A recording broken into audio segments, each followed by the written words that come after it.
como se trataba de un seminario un poco de presentación, en el que vamos a tratar la parte de componentes de rendimiento y predicción de cosecha, pero también, bueno, era una forma de conocernos. Aunque ya me haya presentado Isabel, pues os cuento brevemente, mi trayectoria desde que empecé a estudiar agrícolas en Valladolid. Trabajé unos meses en el actual Itacil de Castilla y León y allá me enfoqué un poco en la viticultura, fue mi primer contacto. Y a raíz de ahí, después de tener mucha prisa por empezar a trabajar y hacer una carrera en ingeniería técnica, pues ya me convencieron un poco de continuar los estudios, pues hasta que ya hice aquí el segundo ciclo de agrónomos, el máster de viticultura, el doctorado, que pude hacer gracias a una beca FPI de la Comunidad de Madrid, máster de viticultura y enología, etcétera, ¿no?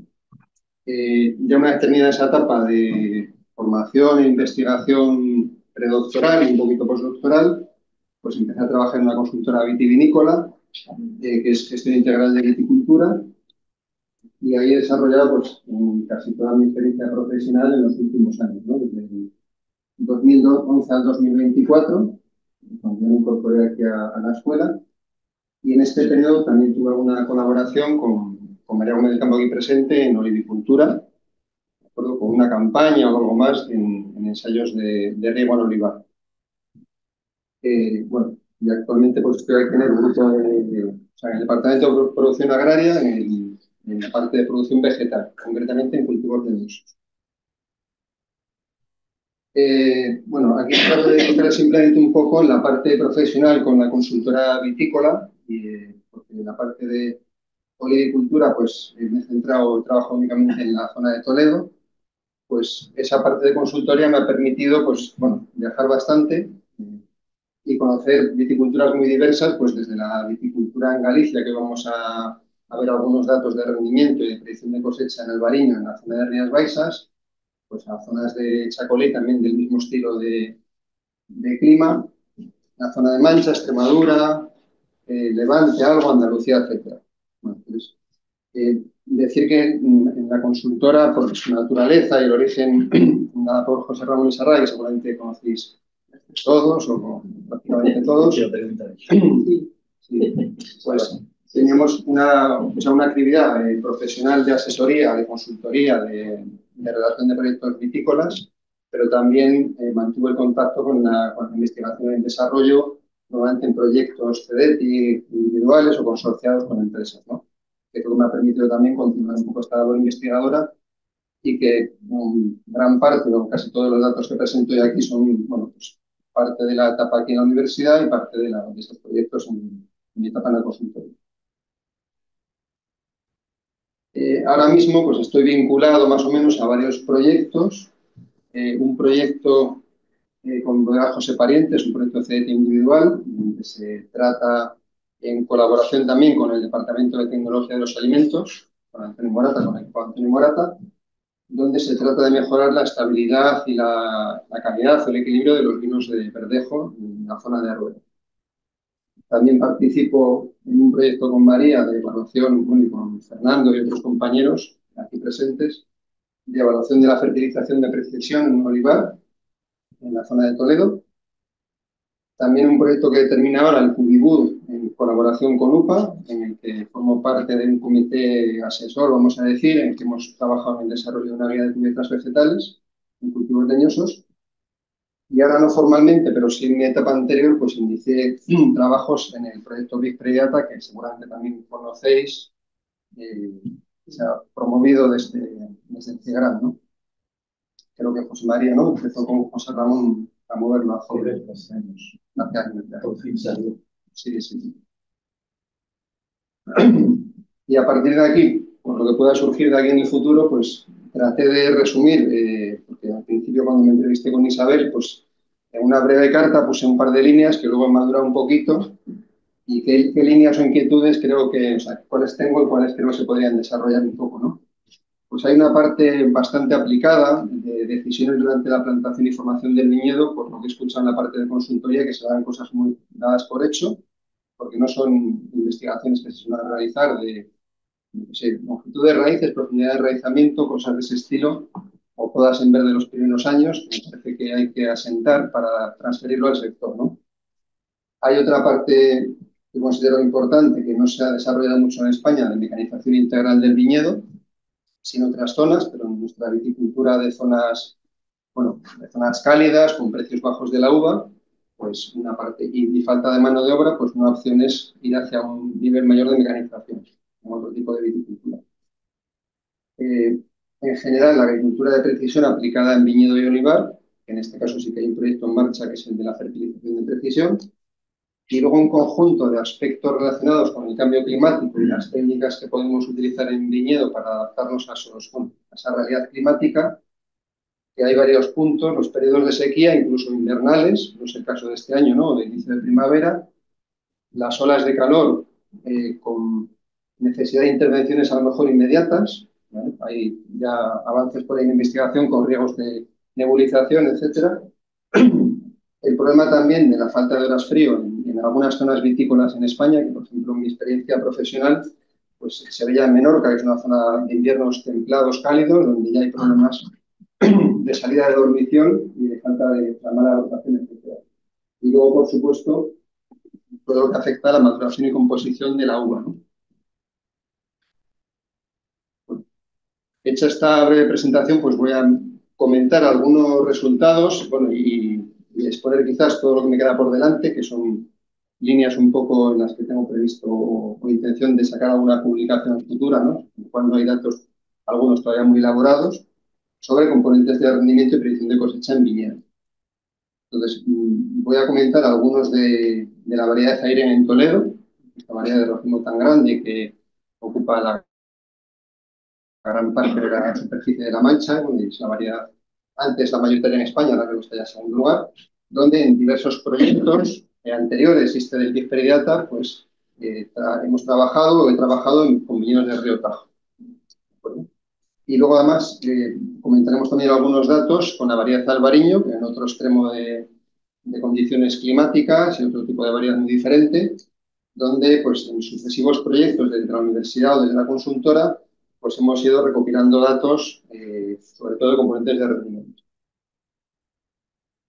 Bueno, por hacer una breve introducción, aunque son cosas bastante básicas o sencillas, pues podemos descomponer la producción final de un viñedo en todos estos componentes. Empezamos que quizás podría haberlo anticipado en la superficie de la parcela, que a veces incluso no está bien medida por los viticultores, las cepas por hectárea que se definen en el momento de plantación y que también dependen de otro factor que es el porcentaje de marras o de formación, que os pondré algún ejemplo, que muchas veces podemos afinar mucho modelos de predicción de rendimiento, pero a veces tenemos errores de bulto por cosas que no se tienen en cuenta, como por ejemplo el porcentaje de marras o los niveles de formación, ¿no? El número de yemas por cepa, que viene condicionado por las decisiones de plantación o los sistemas de conducción y la poda de invierno, es también algo que suele estar fijado en los viñedos predeterminados. La brotación y la operación de poda en verde despampanado define el número de, perdón, de pámpanos por yema. Si juntamos yemas por cepa y pámpanos por yema, tendríamos los pámpanos por cepa, y eso unido a la parte de la iniciación y diferenciación floral, nos daría como resultado los racimos por cepa. El peso del racimo finalmente vendría determinado por el número de flores, la tasa de cuajado y el desarrollo de la valla. Y finalmente otro factor que comento durante la presentación y que también es importante, igual que la parte esta del porcentaje de marras, es la eficiencia de la vendimia. ¿De acuerdo? Donde hemos tenido alguna experiencia, no de investigación, sino un poco de experimentación básica para tener unos datos a nivel comercial y que también puede ser un factor importante a considerar. Entonces, de todos estos factores, pues hay o de componentes de rendimiento, hay algunos fijados por el diseño del viñedo, el cultivo o su gestión directa, pero luego tenemos un montón de factores o de momentos en donde los procesos fisiológicos en la respuesta de la vid en las condiciones ambientales pues pueden modificar mucho la brotación, no tanto, que suele ser normalmente superior a 1, la tasa, pero sí la parte de iniciación, diferenciación, cuajado y crecimiento de la valla, ¿no? Que nos determina toda esa parte tan importante.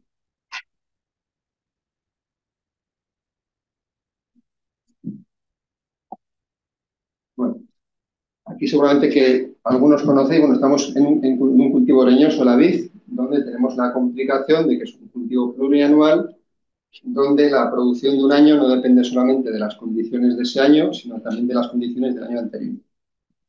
En el año anterior al actual en el que estemos considerando, pues se inicia la diferenciación de las inflorescencias dentro de las yemas, ¿de acuerdo? Hasta que entramos en el periodo de dormición, de endodormición, aproximadamente en verano, a partir de enero más o menos. Aquí se detienen, digamos, los procesos y se vuelven a reanudar un poquito antes de la brotación. Entonces tenemos desde más o menos mediados de agosto hasta marzo un periodo de estabilidad, pero incluso las condiciones previas a la brotación ya nos están determinando cómo va a proseguir esa diferenciación floral. Esa diferenciación continúa eso desde poco antes de brotación hasta la propia floración. Luego ya tendríamos el cuajado y el crecimiento de la valla.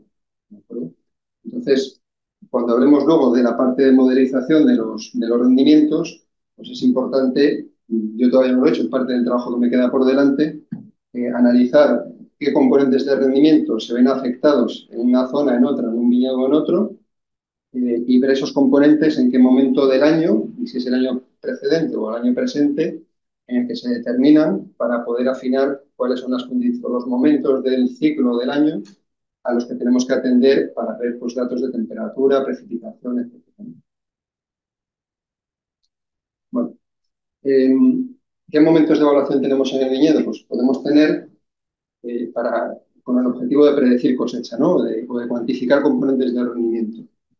Podemos adelantarnos, de hecho, de trabajos donde en la fase de paradormición, o sea, de la fase de predormición en el año precedente, podríamos forzar la brotación de las yemas que deberían estar dormidas y que brotarían el año que viene, de forma que se externalicen los racimos del año siguiente.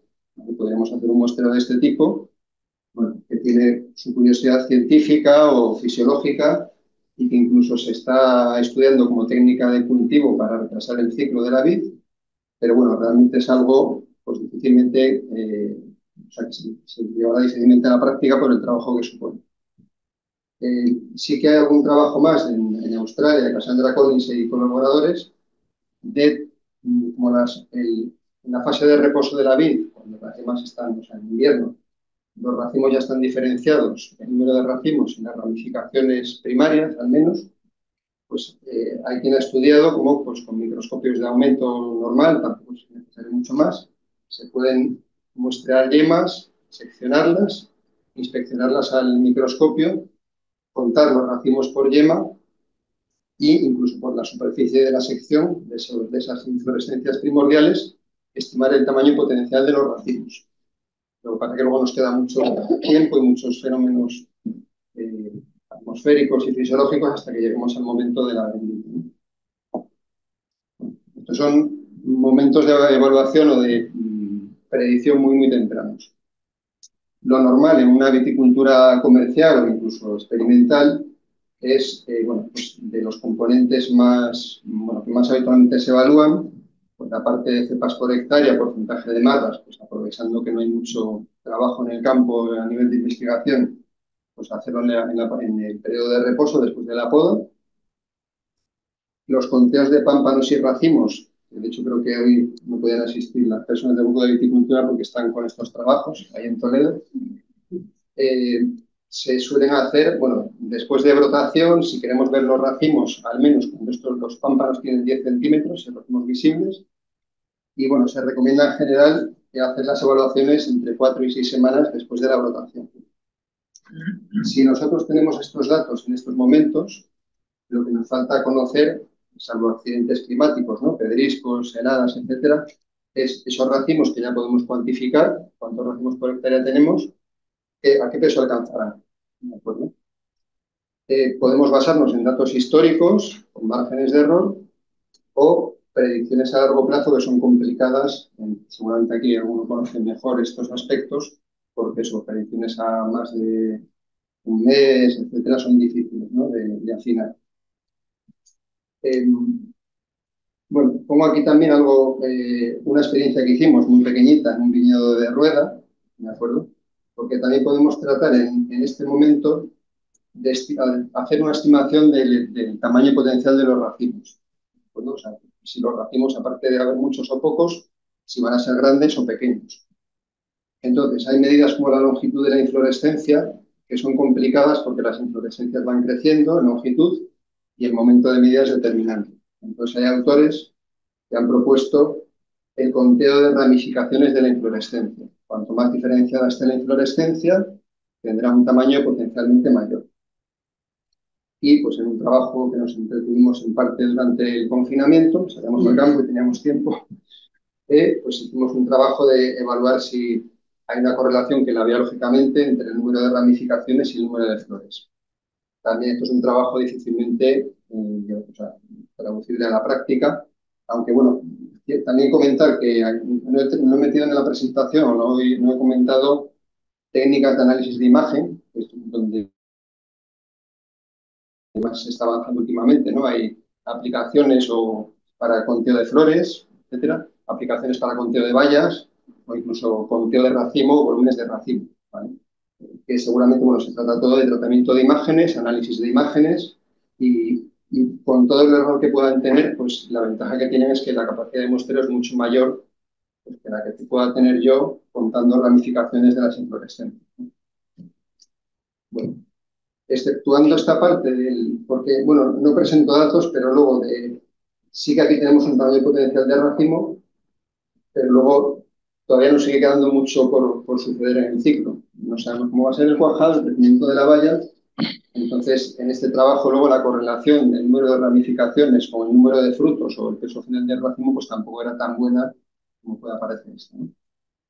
Si nos olvidamos de contar flores, pues ya nos esperamos a que el racimo haya cuajado y a partir de bayas de tamaño guisante con más de 7 milímetros podemos hacer un conteo, incluso un poquito antes, de bayas estables, ¿de acuerdo? Para tener un componente del rendimiento más. Y si aquí nos faltaba conocer el peso de racimo, aquí nos falta conocer el peso de la baya, que todavía también nos queda mucho por hacer, ¿no? Es verdad que el peso de la valla veremos más adelante que es quizás de los componentes de rendimiento el que menos fluctuación tiene, o sea, puede tener cuantitativamente, o sea, puede ser importante cuantitativamente, pero suelen ser más importantes los temas de fertilidad, el número de racimos o el número de bayas por racimo. O sea, que quizás con datos históricos de peso de valla podemos afinar ya bastante la predicción. Y luego ya el último de los componentes es el peso de la valla, y entonces ahí donde más se ha trabajado y el método más estandarizado lo vamos a ver luego en una diapositiva, casi lo explico más adelante. Aquí. El crecimiento de las uvas, desde el cuajado hasta la vendimia, pues sigue una curva sigmoidal o doble sigmoidal, con una fase de meseta, la fase 2, previa justo al momento del embero, donde tenemos un momento de relativa estabilidad. Depende mucho de la variedad y de las condiciones, porque a veces no es tan clara como en esta gráfica, ¿no? Entonces, aprovechando ese momento de estabilidad de la valla, pues lo que tratamos es de hacer un muestreo en este momento, conocer el peso de la valla y predecir o estudiar cuál va a ser el incremento hasta vendimia. ¿De acuerdo? Normalmente se habla de que el reparto de pesos entre preenvero y posenvero está en torno al 40-60%, antes o después del peso final, según la variedad y las condiciones. Bueno, entonces, hecha esta introducción sobre componentes y algunos aspectos de las predicciones de cosecha, pues quería compartir con vosotros algunos datos o experiencias tanto en Toledo como en la zona de Rías Baixas.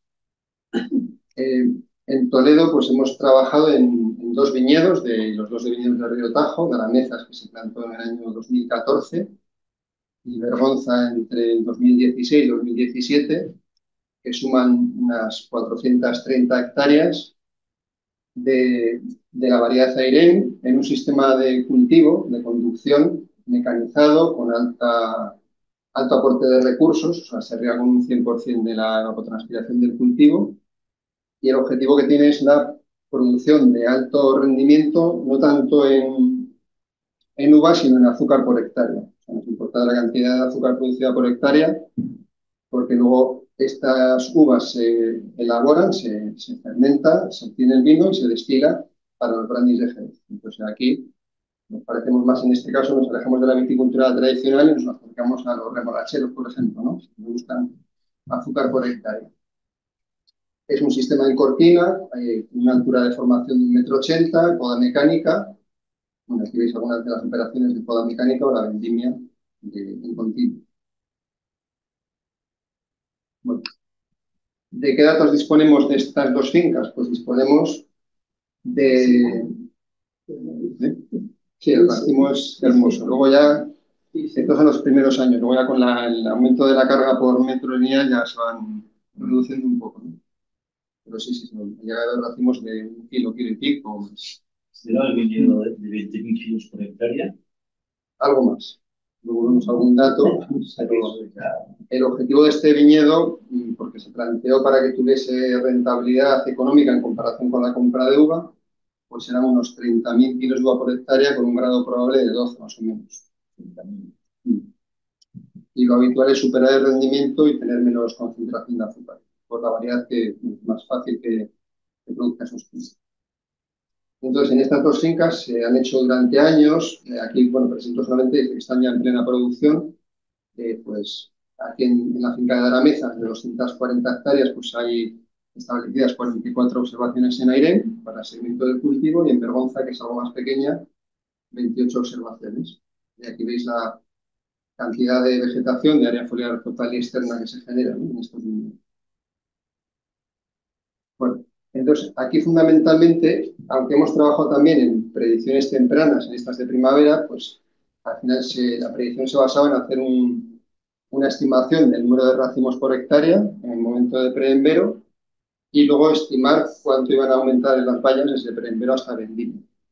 Bueno, entonces, bueno, por la densidad de plantación, pues la multiplicación típica, pues las 1.515 plantas por hectárea, por el porcentaje de formación, que es un factor importante, por los kilogramos por planta que recogamos en envero, en el momento de preenvero, perdón, en la fase 2, y luego tenemos que conocer cuánto van a aumentar las vallas desde ese momento hasta la vendimia.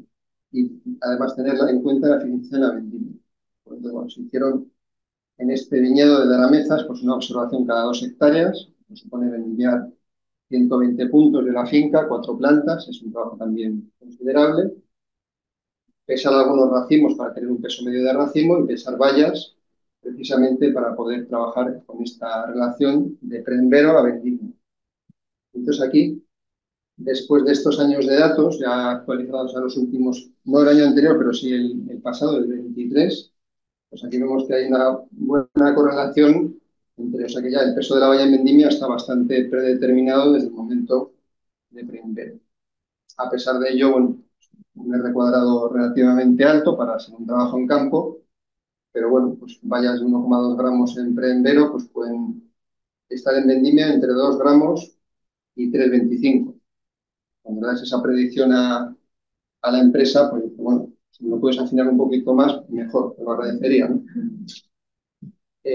Entonces, bueno, luego comentaré algunos datos que pensamos incorporar en el análisis de este modelo de crecimiento, ¿no? Entonces, es importante conocer el momento de muestreo, porque ya os digo que nos tenemos que anticipar al momento de envero. En el momento que ya las vallas enveran, hay un cambio intenso y rápido del volumen, del peso, de la concentración de azúcares, con lo cual tenemos que detectar el momento justo previo a ese aumento de peso, ¿no? Entonces eso es bastante constante y suele estar en torno a los 900 grados de integral térmica, en este caso está en integral térmica desde el 15 de marzo, y vemos aquí esta fase de meseta que no se ve tan clara como la de la figura, ¿no?, que veíamos antes. Pero este sería el momento de muestreo de estos controles que he comentado antes. Bueno, presento resultados de un año que salió bien, claro, para decir un poco. En estas 242 hectáreas de aire, pues con 122 observaciones, se hizo una predicción global a nivel de finca, pues de unos 45.800 kilos por hectárea, considerando la eficiencia de vendimia mecánica, y finalmente, datos ya aportados por la propiedad, pues el rendimiento real, pesado en bodega, fue de 44.700. Solamente un error del 2%, bueno, no, es uno de los mejores años, no se desafina tanto. Y aquí lo que quería hacer hincapié es que a veces, claro, las predicciones a nivel de finca son muchos puntos, 122 observaciones.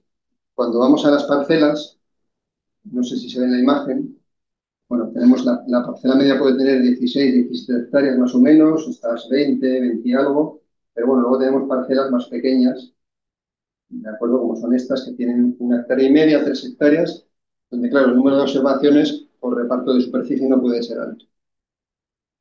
Entonces, aquí se representa el error entre la estimación y el rendimiento real en función de la superficie o del número de observaciones. O sea, que llega un momento que por debajo de 10, bueno, quizás de 8 o 9 observaciones por parcela, ya es difícil. Pues se podría estudiar viendo la probabilidad de error, ¿no? En función de la desviación típica de los datos, el número de muestreos. Pero eso, entonces no es tan importante predecir parcela por parcela en este caso, parcelas de 1 hectárea cuando tenemos una finca de 242. En cuanto al estado de formación, pues quería aportar también datos tomados este año, 2022, donde en el conjunto de la finca, sobre 44 observaciones, se estimó una media ponderada del 93% de estado, o sea, de nivel de formación. Me refiero que el otro 7% son o plantas que faltan, marras completas, o plantas que no tienen los 2 metros de cordón formados. Puede haber media planta, entonces son los datos que también hay que tener en cuenta, ¿no? En estas 18 parcelas con superficie muy variable, pues tenemos niveles de formación en los puntos de control del 82 al 100%. Y aquí pongo un ejemplo pues, de en una zona crítica de la finca por problemas de suelo, una cota baja con problemas de encharcamiento.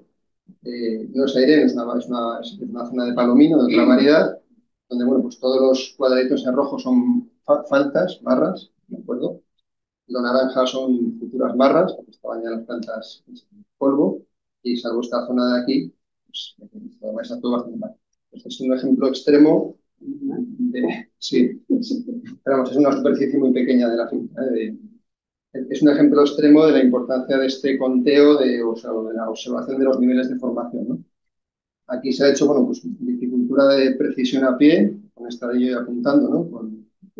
Pero esto también se podría afinar un poco con sistemas de teledetección. Bueno, afinar o simplificar, mejor dicho. Bueno, y otro trabajo más, bueno, otro trabajo de los que se hicieron en estos viñedos es en un estudio sin repeticiones, o sea, simplemente dos situaciones distintas, estudiar la eficiencia de la vendimia que no se conocía, ¿no? O sea, había datos bibliográficos, pero no sabemos realmente cuánta de la uva que estaba en las plantas se quedaba en el campo y cuánta se iba a la bodega. Entonces hice un trabajo pues, de valorar el rendimiento a mano, o sea, manual, digamos, la vendimia completa de todos los racimos, raspones y bayas, versus el rendimiento a máquina. La diferencia son las pérdidas de cosecha, y estas pérdidas se diferenciaron entre lo que cae en el suelo, lo que se queda en la planta, ¿de acuerdo? Y luego hay otro tipo de pérdidas, que serían los que ocasionan la proyección de la vendimiadora, que no se valoró, pero que se pueden estimar por diferencia, ¿no? Tenemos las pérdidas totales y restamos las de la planta y las del suelo. Bueno, aquí en una experiencia en cada finca con diferentes velocidades, pues vemos eficiencias del 90-92%, es decir, que en torno al 8 al 10% de la cosecha, bueno, parte de ellas son raspones, o sea que no es producción neta, se nos queda en el viñedo, en el suelo, en la planta o proyectado hacia el aire, ¿no? Entonces, aparte, esto tiene una importancia en lo que estamos hablando de predicción de rendimiento, porque estamos viendo pues, por niveles de formación del 90 y tantos por ciento, en un viñedo estándar, eficiencias de otro 90 y tantos por ciento. Si multiplicamos estos dos factores, tenemos en torno a un 15% de pérdida de cosecha o por falta de plantas o por falta de eficiencia en la vendimia. Son un 15% es mucho cuando queremos luego afinar en los modelos de predicción planta a planta. ¿Esto qué supone esta diferencia del 2%? Pues en las 430 hectáreas para un 1,7% de diferencia de pérdidas, si no optimizamos la vendimia mecánica, pues estamos dejándonos en el campo 387.000 kilos de uva en esta superficie, que a un coste de producción de 15 céntimos, pues son 49.000 euros, pues bueno, que nos permiten pagar a un técnico, ¿no?, para que nos controle todas estas cosas. Bueno, y aquí algún dato más de cómo se repartían las pérdidas en función de la finca y la velocidad, porque ya os digo que no hay repeticiones. Lo que se ve aquí que cuando aumenta la velocidad de trabajo, pues aumenta fundamentalmente el porcentaje de uva caída al suelo. ¿De acuerdo? Porque además lo que cae al suelo es fundamentalmente uva más que raspón. Lo que se queda en la planta es más raspón que uva, como es lógico también. Bueno, y a partir de aquí, pues el trabajo que queda por delante. Tenemos muchos años de datos, más los que se están tomando actualmente en el proyecto. En Daramezas, pues yo aquí he metido datos hasta el 2023, Bergonza también, desde el 2020-2023, 2.350 observaciones y años, o sea, observaciones por año, pues nos encontramos con esta variabilidad en cada uno de los, bueno, el rendimiento total en kilogramos por metro cuadrado, el número de sarmientos por metro cuadrado, con algunos outliers, en fertilidad, en cuanto a racimos por sarmiento, vallas por racimo y peso de la valla.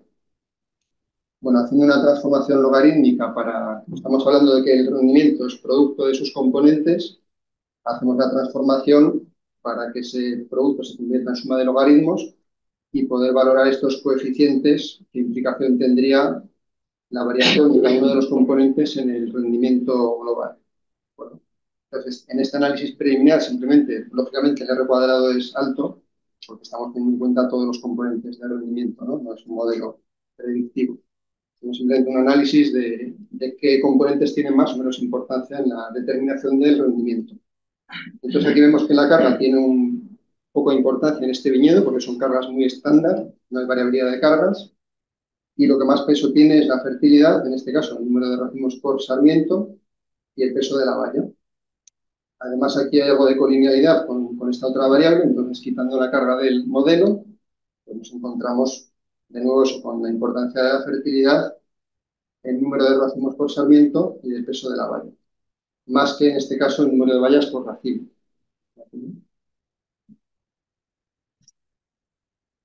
Pues, ¿qué trabajo queda por delante? Aquí solamente hemos hecho un análisis de componentes de rendimiento, un modelo, una regresión lineal de peso a peso, pero tenemos más datos. Tenemos datos de superficie foliar externa, tenemos datos de pesos de madera de poda o peso del sarmiento.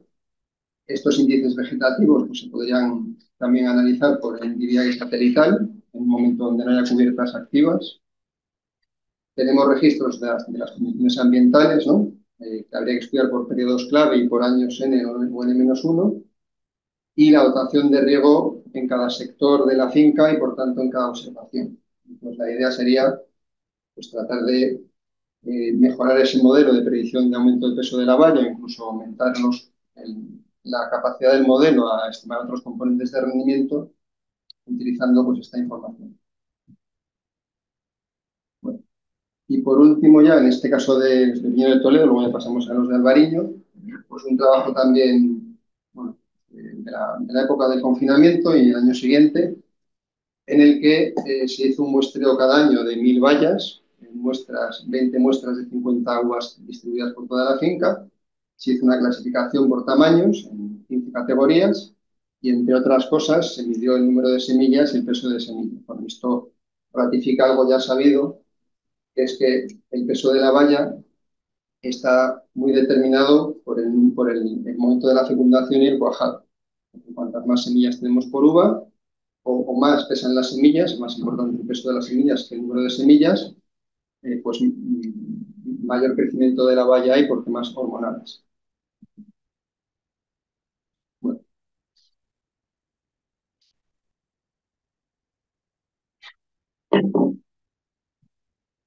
la segunda parte, un poco de resultados, es algo más breve que la de Toledo.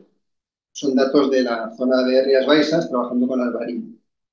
Pues, la de Rías Baixas tiene 5 subzonas: el Valle del Salnés, Rosal, Condado, Sotomayor y Ribera de Luya, que es donde hay más expansión actualmente de viñedos, porque es donde hay más terreno disponible, ¿no?, en comparación con esta zona del Salnés, que está ya totalmente ocupada.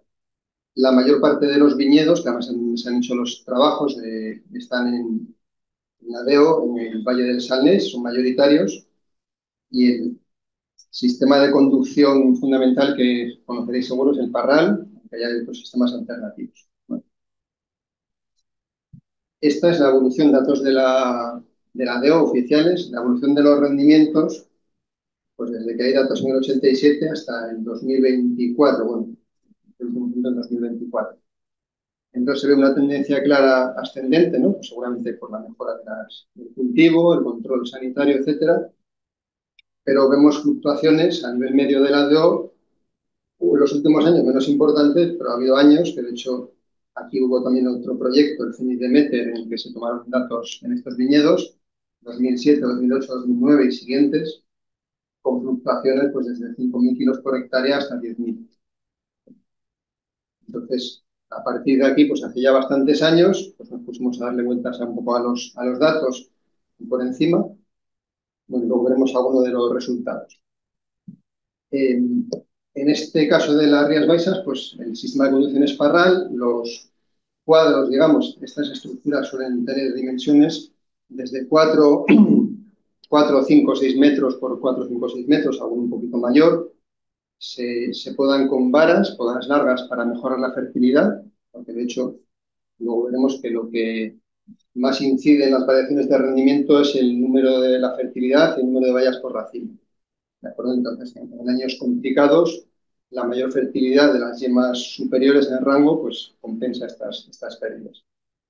Entonces, aquí bueno, ha habido sucesivos proyectos de investigación, entonces hay datos salteados desde el 2007 hasta el 2019, incluso los del Big Data recientes, ¿no? Entonces, para este periodo de años pues, tenemos un total de 74 datos entre viñedos y años. Aquí está un poco el mismo análisis de componentes de rendimiento que veíamos para la variedad Aire en Toledo, donde aquí vemos que el componente, bueno, veis aquí las cifras, pues rendimientos desde, en este caso, el primer y tercer cuartil, pues entre 3.500 y 6.000 kilos por hectárea, bueno, número de sarmientos por metro cuadrado, la fertilidad entre 1,24 y 1,85, pesos de racimo y pesos de valle, ¿no? Si hacemos este análisis de regresión, pues tenemos que lo que está pesando más en la variabilidad de rendimiento es el número de bayas por racimo. Visto esto, con algunos datos de estos viñedos que teníamos anteriores, pues, bueno, no está ahí representado el peso de racimo, pero lo que se ve es que el peso de racimo está fundamentalmente determinado por el número de uvas que tiene y no tanto por el peso de las uvas. Ya comentamos también lo mismo para el aire, ¿no? El peso de la baya suele ser algo más estable o menos variable. Y lo que determina más las diferencias de peso de racimo es el número de bayas que tiene. Y en un análisis muy sencillo que hicimos, esto ya en 2012, esto habría que actualizarlo, bueno, pues aparte de las regresiones lineales, pues quizás se ve de forma más gráfica la comparación. No teníamos ahí datos de radiación solar, que es lo que tenemos que recopilar y resumir y analizar, porque bueno, nos tomamos una de las variables que analizamos, aparte de temperaturas, en el año, o sea, analizamos temperaturas, precipitaciones, en diferentes momentos del año presente y anterior, evapotranspiraciones, etcétera. Entonces, la variable que mejor correlación tenía con el rendimiento eran los días de lluvia, que atribuimos en principio a que es un indicador más o menos o sea, cuanto más días, o sea, cuanto mayor sea el número de días sin lluvia, mayor radiación va a haber durante ese periodo y probablemente temperaturas ligeramente algo más altas. Es un indicador que habría que contrastar con la radiación. Entonces vemos que ya los días sin lluvia en abril, en este, bueno, son datos medios de la DEO estos, son pocos datos, pero vemos una fuerte correlación entre este parámetro y el rendimiento. Y si sumamos además el periodo de esa parte de abril, mayo y junio, pues la correlación mejora porque la diferenciación de las inflorescencias está continuando. La hipótesis es que desde el momento de brotación hasta floración, como comentaba antes, la diferenciación de las inflorescencias continúa. Y en climas frescos y nublados es muy dependiente de los niveles de radiación. Pues cuando eso está limitado por temperatura y radiación, es probable No tanto que haya problemas de cuajado, que también puede haberlos, sino de peor diferenciación de los racimos. Entonces, esas hipótesis. A partir de ahí, pues como comentaba para Toledo, pues nos queda mucho trabajo por delante. Tenemos a nivel de región, de DEO, pues tenemos los datos de rendimiento y el estudio de las condiciones meteorológicas en periodos clave, radiación solar he puesto en primer lugar, temperatura, integral térmica, etcétera.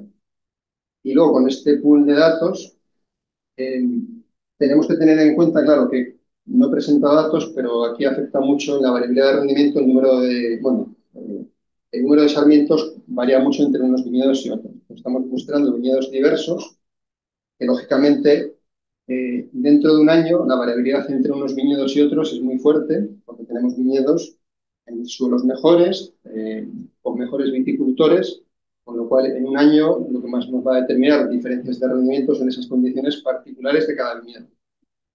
Entonces tenemos que tratar de abstraernos o contemplar esas diferencias regionales y quizás hacer una segmentación o separación de esos viñedos en función de su carga o del vigor para tratar de discriminar viñedos de potencial productivo alto, medio y bajo dentro de todos los años, ¿de acuerdo? Clasificarlos respecto a la media de la DO y ahí quizás hacer un análisis ya diferencial para cada categoría de viñedo, ¿no? Y allá, como en Toledo, pues podríamos estudiar los componentes de rendimiento, índices vegetativos y condiciones ambientales. Y bueno, esto era un poco lo que quería comentaros. Muchas gracias por vuestra atención.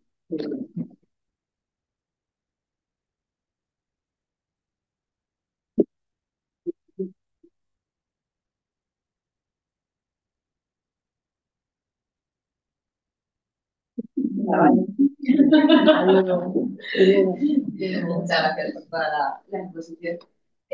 A mí, particularmente, relacionado con lo que yo veo, me llama mucho la atención la última gráfica que has sacado de la relación entre el número de días de sin lluvia en abril y en abril-junio y el rendimiento. Y ahí mi pregunta iría en el sentido de ¿qué es un día sin lluvia? ¿Hasta cuánto? O sea, porque claro, tengo tantos valores, Sí, pero a uno. claro, es un índice poco, o sea, en este caso son por encima de 0 milímetros, o sea, un milímetro registrado en el día ya es un día de lluvia.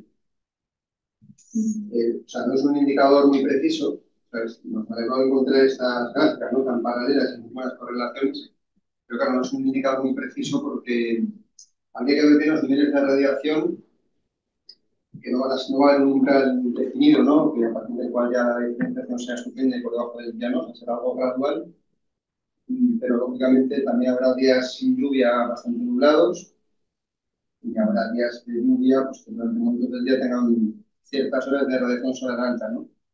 Y bueno, es un indicador pues, que utilizamos porque no disponíamos en ese momento. Aquí utilizamos datos de la estación de Pontevedra, como bueno, cerca de la zona de estudio, porque tenía datos bastante amplios, o sea, un periodo bastante amplio, y al no disponer de radiación, pues nos buscamos un poco las vueltas para. Pero sí, se contaban días eso, con más de, o sea, con más de cero. ¿Y lo habéis pensado utilizar alguna vez para proyecciones de conocimiento? No, o sea, bueno, no. O sea, la idea es completar el estudio, eso sería interesante, lógicamente, tener un poco completar el estudio porque hay datos, hay más años y hay más datos puntuales de componentes de rendimiento en viñedos, ¿no? Para tratar de contrastar o de verificar qué es lo que más se afecta, el número de vallas por racimo o el número de flores por racimo, pero sí, o sea, lógicamente tendría interés en ese sentido, ¿no? Si las predicciones de cambio climático pues, son capaces de predecir pues eso, pues, niveles de radiación solar, días de lluvia, etcétera, en este periodo, pues claro, pues, se podría emplear, ¿no? Para esas predicciones. Sí, sí. No sé si los modelos de cambio climático tienen en cuenta también, bueno, sí, niveles de radiación entiendo que tendrán, ¿no? Y los que yo manejo te dan datos de precipitación y de temperatura. Por eso me ha parecido tan interesante esa relación entre el número de días de lluvia, porque días de lluvia sí que lo tienen. Por eso me parece tan interesante ese Gracias. Yo quería preguntarte en la misma línea si habéis probado también indicadores de temperatura por ejemplo, de altas temperaturas y tal, que en Galicia igual no tiene mucho sentido, pero a lo mejor en Toledo tampoco, porque es un viñedo que tampoco, a lo mejor el riego que se da, pues tampoco se ve afectado por esas altas temperaturas ambientales. Porque si lo habíais visto o habíais aplicado algún indicador como esto, número de días, no sé, sobre 35 grados o de más de 40 grados o algo así. En estos datos que, porque, bueno, realmente datos de los análisis de climas, solamente hemos hecho unos pinitos aquí en Galicia hace ya muchos años.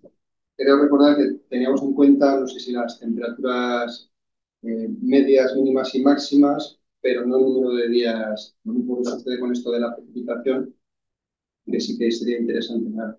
Es verdad que hay veces que no es tanto la media, sino o sea, en cuántos momentos se dan condiciones extremas, ¿no?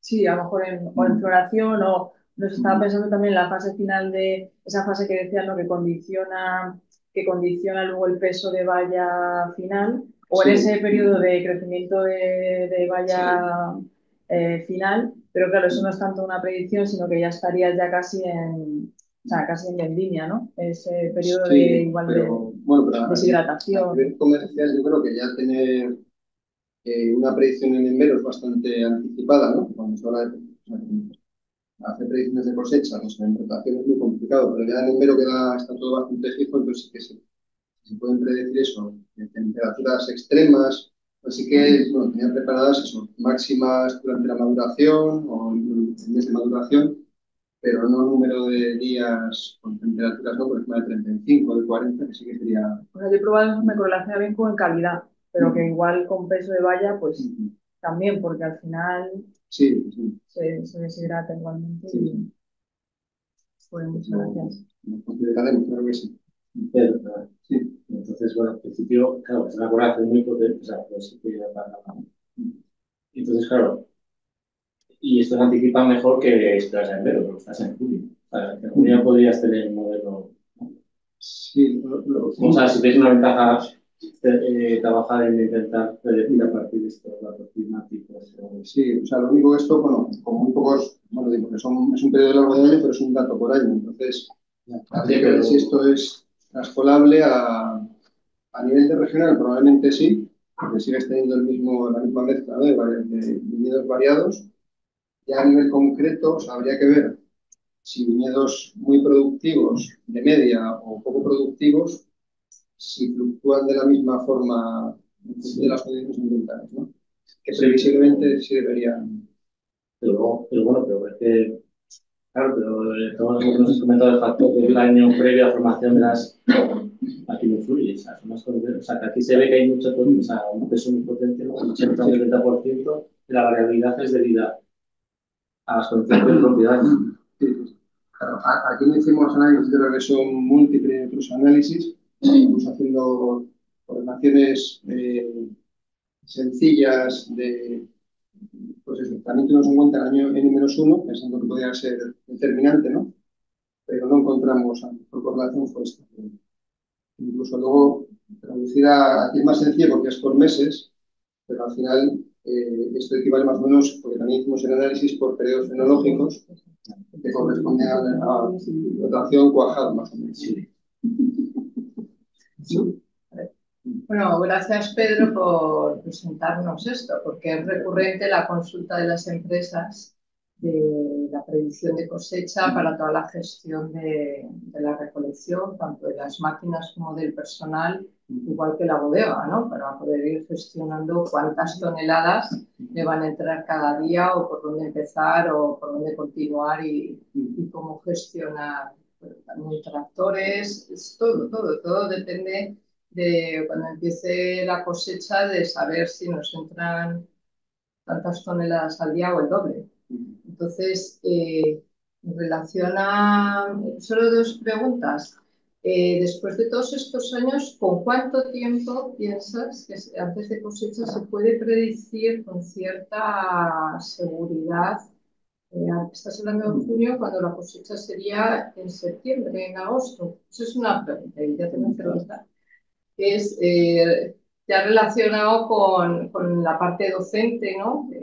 Estás desarrollando en la escuela, en el máster de agricultura de precisión, has hablado de la utilización del NDVI, pero quizás puedas, o sea, algo tan fundamental para las fincas, el saber con tiempo cuánto van a cosechar, en qué medida se pueden aplicar otras herramientas de teledetección que ayuden a gestionar toda la cosecha.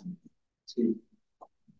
Pues a nivel comercial yo creo que el momento adelantarse antes del envero, aunque aquí vemos que hay una buena correlación, el vendedor lo veo complicado, incluso en estas zonas pues hay riesgos de mildio que cada vez se controlan mejor, pero bueno, habría que contrastar estos resultados, ¿no? Con más datos y demás. Entonces, a nivel comercial yo creo que con un muestreo bien, bueno, intenso o mejor dirigido, que luego comento con el tema de agricultura de precisión, yo creo que sería el momento para enero para ya poder dar datos más o menos certeros, ¿no? Eso son 2 meses. Sería, pues en este caso, desde principios mes y medio, más o menos. O sea, en este caso, pensando en Toledo, pues el enero puede ser la primera semana de agosto, más o menos. El muestreo lo haríamos un poco antes, última de julio, primera de agosto, y la vendimia pues puede comenzar a mediados de septiembre, ¿no? Un mes y medio, quizás, una cosa así. Y luego es cierto que parte de, o sea, sobre todo en estas fincas con este tamaño, es verdad que 120 puntos de 4 plantas con estos kilos de uva que tenemos aquí, ¿no? O me da igual, en Rías Baixas, de parral en parral, por todas las parroquias de Cambados, pues es un trabajo intenso. Entonces es verdad que sí que haría falta algún análisis de variabilidad, probablemente basado en índices de teledetección, o sea, para que nos permita dirigir los muestreos y reducir el número de muestras, ¿no? O los sistemas estos de visión, o sea, de visión de todas las superficies del viñedo o una fila de cada X, que nos permita hacer, que depende del viñedo es complicado por la disposición de las hojas y los racimos, que no están muy visibles. Pero sí que se pueden llegar a utilizar técnicas de este tipo, sobre todo para detectar variabilidad y reducir la intensidad del muestreo con los mismos resultados o mejores, ¿no? Aquí sí que hicimos algún trabajo muy básico, algún año, de correlacionar el NDVI con la producción de azúcar en este caso. O sea, no tanto la cosecha, sino al final como las hojas fotosintetizan y exportan azúcares, pues al final más que en kilos de uva se traduce en kilos de azúcar, ¿no? Aquí sí encontramos correlaciones entre mayores índices de vegetación y mayor producción de azúcar. Pero también esto hay que tenerlo, o sea, que siempre hay que tener algún dato más, que nos puede pasar, que eso pasaba en Galicia, nos puede pasar en muchos viñedos, que una pérdida de cosecha, por el motivo que sea, sanitario, etcétera, pues supone una menor competencia de los racimos y un mayor crecimiento vegetativo. Y entonces, en ese caso ya no se correlaciona la mayor desarrollo foliar, ¿no? Con mayor producción. Con los olivos, ¿no? Que los olivos en descarga, pues tienden a crecer más. O sea pero sí que en zonas donde no haya muchas alteraciones de este tipo, sí suele o debería poder correlacionarse las diferencias de productividad global con los rendimientos, ¿no?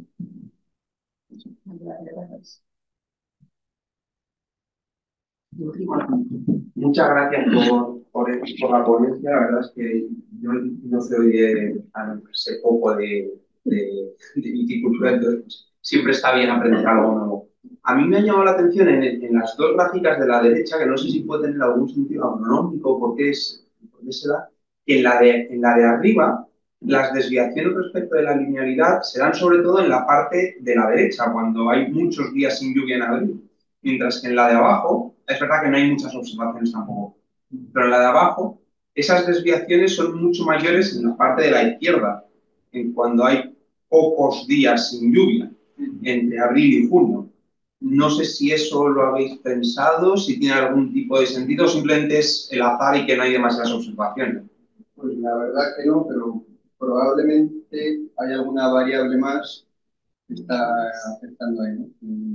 O sea, porque sí que recuerdo ya, pero es que estos análisis presentados hace ya bastante tiempo, sí recuerdo que, claro, cuantos más, a veces, pues, bueno, no siempre cuantos más datos metes o más acciones de periodo mejor afinas, pero en este caso, si no recuerdo mal, el incorporar junio al modelo, vamos a decir, a la ecuación, mejoraba algo en parte porque alguno de los años donde había habido problemas de mildew, de pérdida de cosecha, pues ya seguramente se sumaban dos factores. El tema de la diferenciación, la iluminación y además un tema sanitario.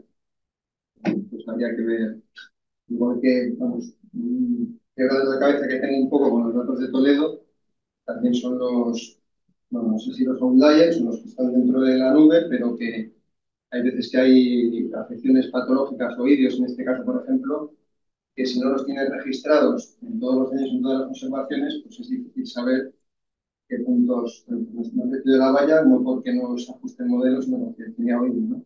Ahí quizás es un factor que haya que analizar más. Pero sí es verdad que lo normal es, o sea, lo esperable sería que las desviaciones fuesen. Claro, por eso me llamaba la atención. Sin yo saber nada, pero lo he visto y digo, Pues también de dar una vuelta.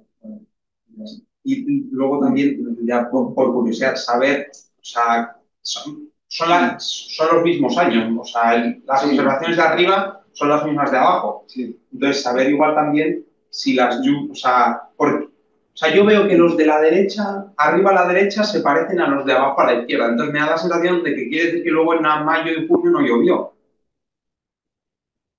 O sea, como que llovió poco, o sea, que todas las lluvias en el gráfico de abajo, los que están cerca del 40, me da la sensación de que son los que en el gráfico de arriba están cerca del 20-25.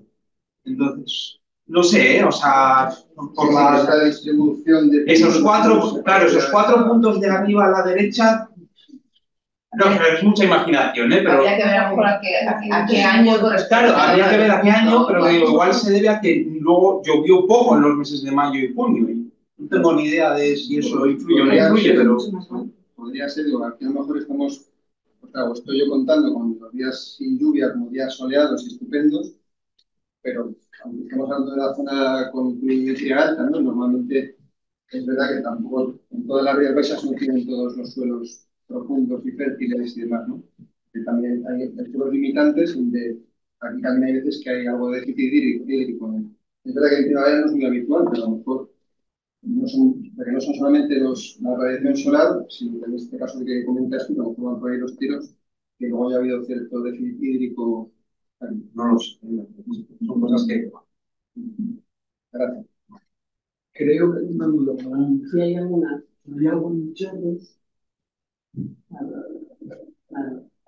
Muy interesante. Muchas gracias. Mira, te saludo Pilar. Ahora, Pilar, un trabajo por ahí. Acordaos del borrón. Bueno, una pregunta más.